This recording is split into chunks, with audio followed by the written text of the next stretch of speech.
सुंदरवन में कालू कौआ अपनी पत्नी टुनटुनी और 2 बच्चों के साथ रहता था। कालू रंग बिरंगी कुल्फी बेच कर अपने घर का खर्च चलाया करता था। ठंड का मौसम शुरू हो चुका था, जिसके चलते कालू की बनाई रंग बिरंगी कुल्फी खाने कोई भी पक्षी नहीं आता था। वो अपने ठेले के पास उदास बैठा था।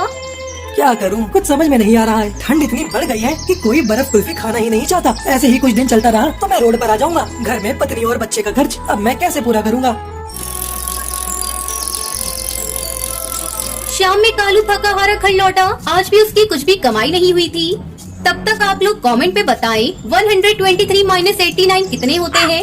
क्यों जी, आप इतनी थकी हारी और परेशान दिख रही हैं। लगता है आज भी बिक्री नहीं हुई है। अगर ऐसा ही चलता रहा तो बच्चों की पढ़ाई छूट जाएगी। अपने ऊपर थोड़ी बहुत जो कर्ज है वो भी हम चुका नहीं पाएंगे।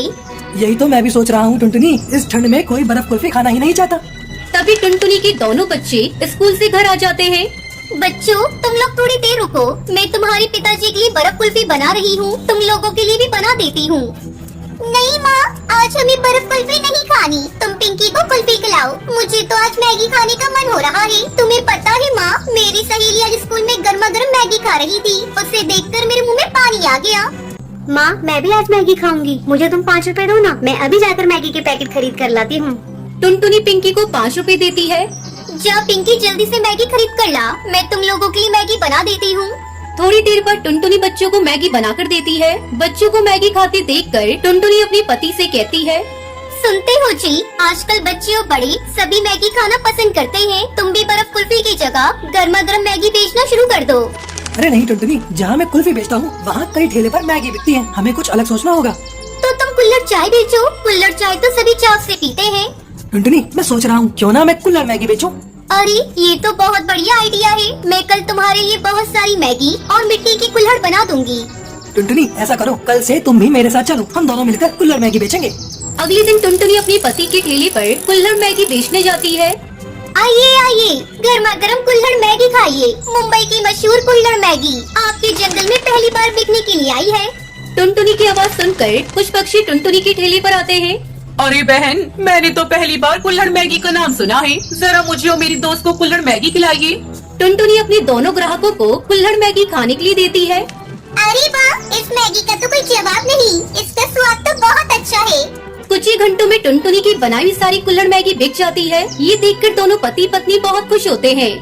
देखा जी, आपकी कुल्हड़ मैगी का आइडिया तो बहुत ही अच्छा था। कल से हमें और ज्यादा कुल्हड़ मैगी बनाने का सामान खरीद कर लाना होगा। इस तरह टुनटुनी अपने पति के साथ मिलकर कुल्हड़ मैगी बेचने लगती है और खुशी खुशी बच्चों के साथ रहने लगती है।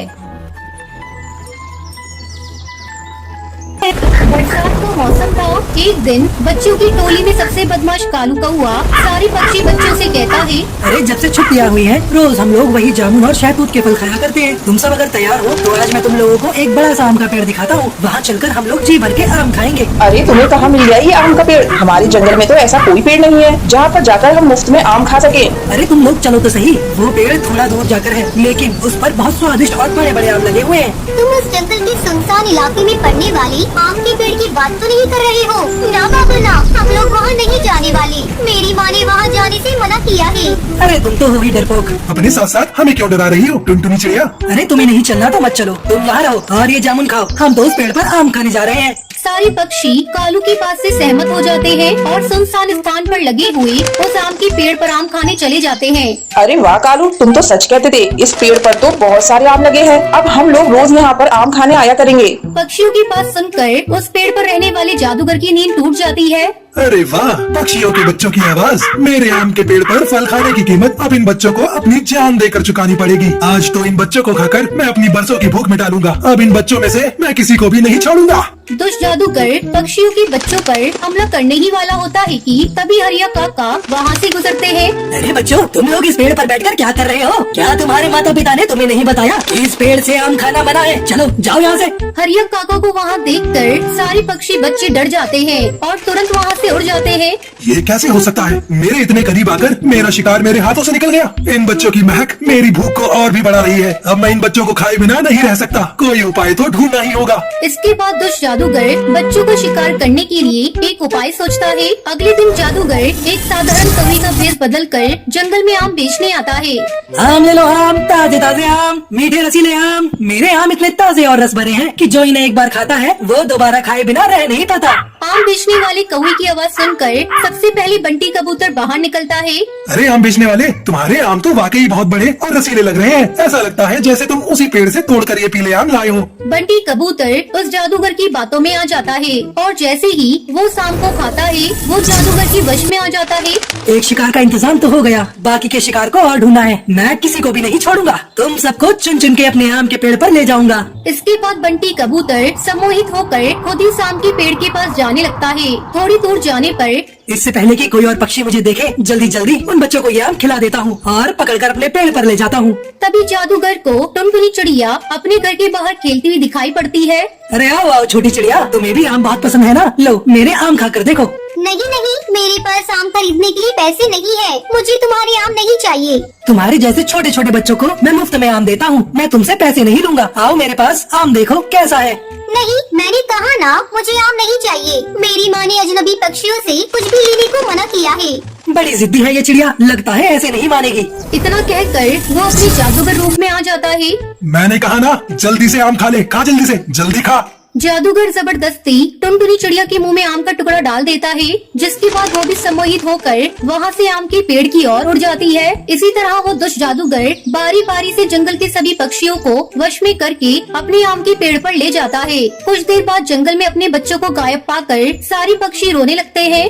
अरे देखो पक्षियों, एक साथ इतने सारे बच्चों के गायब होने के पीछे जरूर कोई बड़ी वजह है। आज दोपहर को मैंने एक आम बेचने वाले को देखा भी था, जो बच्चों को मुफ्त में आम बांट रहा था। अब मुझे लगता है उस आम बेचने वाले जादूगर के आने के बाद से ही बच्चे गायब हुए हैं। हे भगवान, कहीं वही आम के पेड़ पर रहने वाला दुष्ट जादूगर ही तो हम सभी के बच्चे को नहीं ले गया। इसके बाद सभी पक्षी उस आम के पेड़ के पास पहुंचते हैं, जहां पर आम की जगह उनके बच्चे पेड़ पर लटके हुए दिखाई पड़ते हैं। सभी पक्षी अपने बच्चों की ऐसी हालत में देखकर रोने लगते हैं।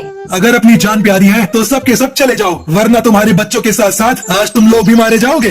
देख, इन मासूम बच्चों को जाने दे और इस जंगल को छोड़कर चला जा, नहीं तो आज मैं तुझे नहीं छोड़ने वाला। अगर तू मुझे कैद करेगा तो तू भी मारा जाएगा। चला जा यहाँ से, ये बच्चे मेरे शिकार हैं। जादूगर की बात सुनकर हरिया काका एक लाल रंग का धागा पेड़ पर बांध देते हैं। इससे जादूगर चीखने लगता है। अरे अंकल, इन जादूगर अंकल को मत मारिए। ये तो बहुत अच्छे अंकल हैं। इन्होंने हमें मीठे मीठे आम भी खिलाए।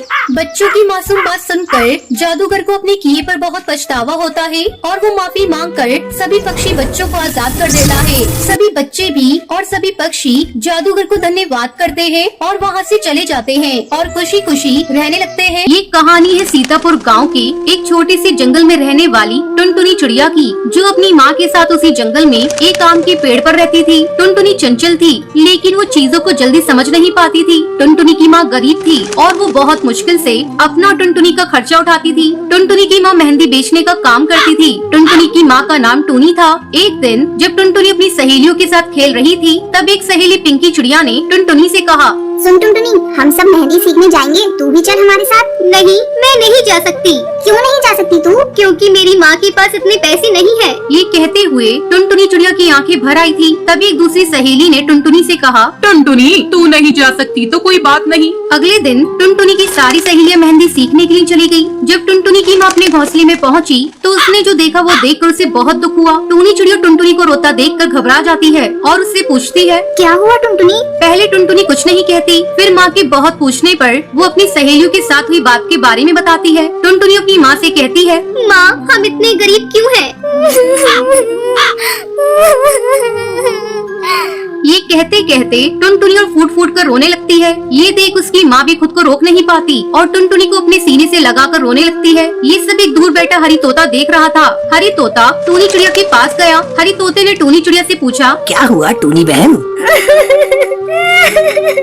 टुनटुनी मेहंदी लगाना सीखना चाहती है, पर मेरे पास इतने पैसे नहीं है कि मैं इसे मेहंदी सीखने भेज सकूं। ये सब कहते हुए टूनी चिड़िया की आंखों से आंसू बहने लगे। हरी तोता ने टूनी चिड़िया से कहा, रो मत बहन, तुम्हारी टुनटुनी को मेहंदी लगाना मैं सिखा दूंगा और तुम्हें पैसे भी नहीं देने पड़ेंगे।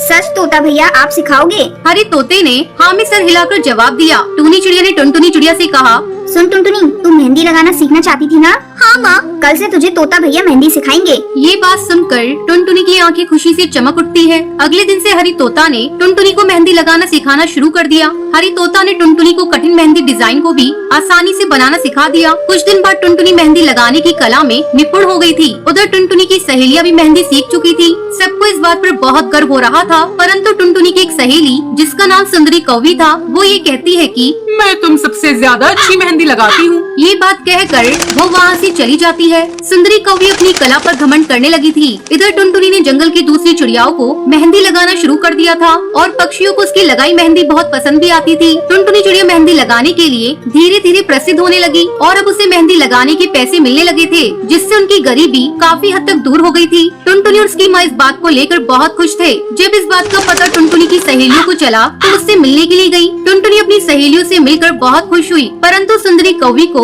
टुनटुनी की इतनी तारीफ पसंद नहीं आई। सुंदरी कौवी चिड़ियाओं की सरदार कड़कनाथ सेठ की बेटी थी। सुंदरी कौवी ने सरदार से कहा, पिताजी, क्यों न इस बार जंगल में मेहंदी प्रतियोगिता रखी जाए। इससे ये पता चल जाएगा कि इस जंगल में सबसे अच्छी मेहंदी कौन लगाता है। सरदार कड़कनाथ सुंदरी कौवी की बात मान लेता है। सरदार ने अपने मंत्री बंटी कबूतर से कहा, मंत्री जी, मेहंदी प्रतियोगिता की व्यवस्था की जाए। जब प्रतियोगिता की तैयारी चल ही रही थी कि सुंदरी कौवी ने अपनी सहेलियों से कहा, देख लेना, ये प्रतियोगिता मैं ही जीतूंगी। सुंदरी कौवी को अपनी कला और होनहारी पर घमंड हो गया था। फिर जब ये प्रतियोगिता शुरू हुई तो सभी प्रतिभागियों को मेहंदी की अलग अलग डिजाइन दे दी गई। सुंदरी कौवी ने जानबूझकर सबसे कठिन डिजाइन टुनटुनी को दिलवा दी। सुंदरी कौवी ने मन में सोचा, ये टुनटुनी तो बेवकूफ है, इतनी कठिन डिजाइन ये नहीं बना पाएगी और ये प्रतियोगिता हार जाएगी और फिर ये प्रतियोगिता मैं ही जीतूंगी। सुंदरी कौवी ये सोचकर मन ही मन खुश हो रही थी। तभी प्रतियोगिता का समय समाप्त हो जाता है और प्रतियोगिता की विजेता की घोषणा शुरू हो जाती है। प्रथम पुरस्कार टुनटुनी को और दूसरा तीसरा पुरस्कार टुनटुनी की दो सहेलियों को मिलता है। जब विजेताओं की सूची में सुंदरी कौवी का नाम नहीं आया तो उसका सारा घमंड चूर चूर हो गया। तो दोस्तों, इस कहानी से शिक्षा मिलती है कि अपनी कला पर कभी घमंड नहीं करना चाहिए।